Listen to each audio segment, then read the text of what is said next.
اللہ الرحمن الرحیم۔ دودھ پیتے بچے کی الٹی کیا ناپاک ہے؟ یہ سوال پوچھا ہے جی ام عیسیٰ نے مان صحرا سے۔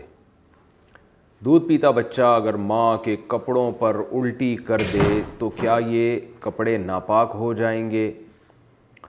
دیکھیے، دودھ پیتے بچے کی الٹی اور بڑی عمر کے آدمی کی الٹی کے احکام میں کوئی فرق نہیں ہے۔ اگر منہ بھر کے الٹی ہوئی ہے، یعنی منہ بھر کا مطلب کہ بہت زیادہ الٹی ہوئی ہے اور منہ فل جیسے بھر جاتا ہے، تو چاہے بڑے کی الٹی ہو یا بچے کی الٹی ہو، دونوں ناپاک ہیں۔ اگر وہ یعنی یہ ہتھیلی کی گہرائی جو ہے نا، جو 5 روپے کا آج کل سکہ ہوتا ہے، اس کے بقدر اگر لگی ہوئی ہے تو کپڑا ناپاک ہے، اس سے کم ہے تو شریعت میں معاف ہے وہ۔ اور اگر تھوڑی سی الٹی ہے تو چاہے چھوٹے بچے کی ہو یا بڑے کی ہو، وہ پاک ہے۔ اور عام طور پہ بچوں کو الٹی نہیں ہوتی، ابکائی سی آتی ہے۔ وہ جب دودھ پیتے ہیں تو تھوڑی سی وہ قے کرتے ہیں، وہ الٹی نہیں ہوتی، وہ تو وہی دودھ ہوتا ہے جو اوپر رکھا ہوا ہوتا ہے، وہی ریپیٹ ہو جاتا ہے، تو وہی واپس آ جاتا ہے، تو وہ الٹی نہیں ہے، وہ بالکل پاک ہے، اس میں وہم نہیں کرنا چاہیے۔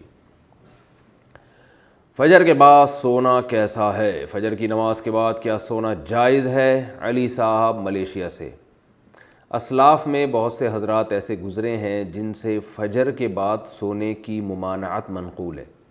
البتہ قرآن و حدیث میں ایسی کوئی ممانعت نہیں ہے، ایسی کوئی دلیل نہیں ہے جس سے پتہ چلتا ہو کہ فجر کے بعد سونا ناجائز ہے۔ اسلاف اس کو ناپسند کیا کرتے تھے۔ اس لیے کیوں ناپسند کرتے تھے؟ اس لیے کہ اسلام نے جو ہمیں احکام دیے اور فطرت نے جو احکام دیے ہیں، اس سے یہ بہرحال پتہ چلتا ہے کہ یہ کوئی سونے کا ٹائم نہیں ہے۔ دیکھیے، اگر فجر کے بعد اسلام نے ہمیں سلانا ہوتا تو فجر کی نماز میں اٹھاتا کیوں ہمیں اسلام؟ یعنی یہ تو عجیب سی بات ہوئی نا، کسی کو اٹھا کے دوبارہ سلایا جا رہا ہے۔ تو اسلام نے فجر کی نماز رکھی ہے یہ بتانے کے لیے کہ یہ اٹھنے کا ٹائم ہے، اور فطرت بھی یہی کہتی ہے کہ آپ فجر کے بعد نہ سوئیں۔ پرندوں کو دیکھ لیں، جانوروں کو دیکھ لیں آپ، کہ پرندے صبح صبح کیسا چہچہانا شروع کر دیتے ہیں، بلکہ مرغا تو تہجد کے وقت سے ہی اذانیں دینا شروع کر دیتا ہے۔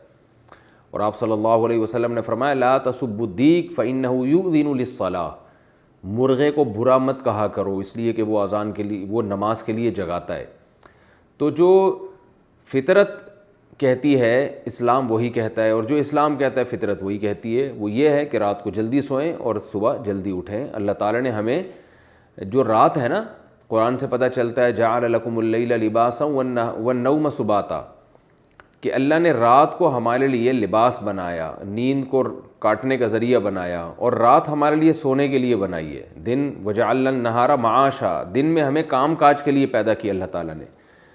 تو یہ غیر فطری بہرحال ہے، اور رسول اللہ صلی اللہ علیہ وسلم نے ترغیب بھی دی ہے کہ صبح اپنے کاموں کا جلدی آغاز کیا جائے۔ حدیث میں آتا ہے، آپ صلی اللہ علیہ وسلم نے فرمایا، صحیح حدیث ہے، بورک لامتی فی بکورہا، فرمایا میری امت کے لیے اللہ نے صبح کے وقتوں میں برکت رکھی ہے۔ صبح کوئی بھی کام شروع کیا جائے گا تو اس میں برکت ہوگی۔ افسوس کے ساتھ کہنا پڑتا ہے کہ بہت سے غیر مسلموں نے اس پر عمل شروع کر دیا۔ چائنا میں آپ دیکھیں، لوگ صبح اٹھ جاتے ہیں۔ میں تھائی لینڈ میں تھا، فجر کی نماز کے بعد میں نکلا تو ساری مارکیٹیں کھلی ہوئی تھیں، تو جو کام مسلمانوں کے کرنے کا تھا وہ غیر مسلم کر رہے ہیں۔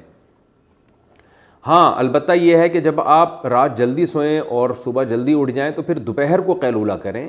سونے کا ٹائم دوپہر کو ہے، اس کی بہت تاکید ہے قرآن و سنت میں۔ قیلوا فإن الشیطان لا یقیل، آپ صلی اللہ علیہ وسلم نے فرمایا قیلولہ کیا کرو، شیطان قیلولہ نہیں کرتا۔ اور صحابہ، تابعین، اسلاف سب کی سنت ہے۔ گورے یہاں تک لکھتے ہیں کہ جب مسلمانوں کی خلافتیں تھیں تو پورا اہل اسلام دوپہر کو کھانے کے بعد سویا کرتا تھا، تھوڑی دیر آرام کرتے تھے، اور اس سے بہت زیادہ انسان کو طاقت ملتی ہے، دماغی بھی، جسمانی بھی، سکون بھی ملتا ہے، اور وہ بہت تیار ہو جاتا ہے بہت دیر تک کام کاج کرنے کے لیے۔ تو جو سونے کا جو نیچرل ٹائم ہے وہ ہے عشاء پڑھتے ہی آپ سو جائیں، اور رات کو بہت جلدی اٹھیں آپ، یعنی 5 6 7 گھنٹے، 5 گھنٹے 6 گھنٹے، کسی کو بہت زیادہ سو لیا تو 7 گھنٹے سو جائے گا، تو 5 6 گھنٹے کی نارملی نیند پوری کرنے کے بعد آپ اٹھ جائیں، اور پھر فجر کی نماز سے 10 15 منٹ پہلے آپ تھوڑی دیر کے لیے ایک شارٹ نیپ جسے کہہ سکتے ہیں، بہت تھوڑی سی دیر آرام وہ کر لیں، وہ بھی سنت ہے۔ یعنی آپ رات بہت جلدی سو گئے عشاء پڑھتے ہی، بہت جلدی رات کو اٹھ گئے آپ، کیونکہ کئی گھنٹوں کی آپ کی نیند پوری ہو جائے گی اگر آپ عشاء کے بعد سوتے ہیں، اور پھر فجر کی نماز سے پہلے آپ تھوڑی دیر، اذان کے بعد نماز سے پہلے 10-15 منٹ آپ تھوڑی دیر ہلکی سی نیند لے لیں، اس سے دوبارہ فریش ہو جائیں گے. اس کے بعد پھر آپ دوپہر کو کھانے کے بعد تھوڑی دیر آرام کریں، سوئیں. تو یہ جو نیچرل یعنی سونے کی یہ روٹین ہے، تو یہ بہت اس کی یعنی سنت سے بھی ثابت ہے، صحابہ سے بھی، اسلاف سے بھی.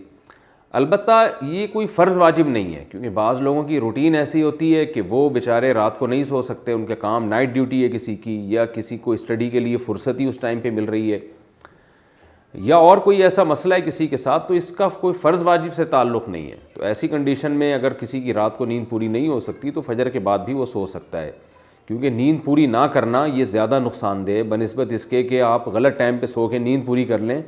یہ پھر بھی نسبتاً بہتر ہے، کیونکہ نیند ہی نہیں ہو پھر تو بہت بڑے نقصانات ہو جائیں گے. تو نیند تو روٹی سے زیادہ ضروری چیز ہے. تو اس لیے نیند پوری کرنے کے لیے اگر کسی کو مجبوراً فجر کے بعد سونا پڑتا ہے تو کوئی حرج نہیں ہے اس میں، لیکن نارملی اسلام نے اس کو پسند نہیں کیا ہے، کیونکہ اسلام دین فطرت ہے. تو حلال و حرام سے اس کا تعلق نہیں ہے، بہتر اور مستحب بہرحال یہ نہیں ہے. اور آپ صلی اللہ علیہ وسلم کی ترغیب بھی ہے کہ صبح کے وقت میں اللہ تعالیٰ نے میری امت کے لیے برکت رکھی ہے، تو اپنے کاموں کا فجر کے فوراً بعد سے آغاز کر دینا چاہیے. اور وہ وقت ویسے بھی ذکر و تسبیحات کا وقت ہے، یہ ایکسرسائز کریں آپ اس میں.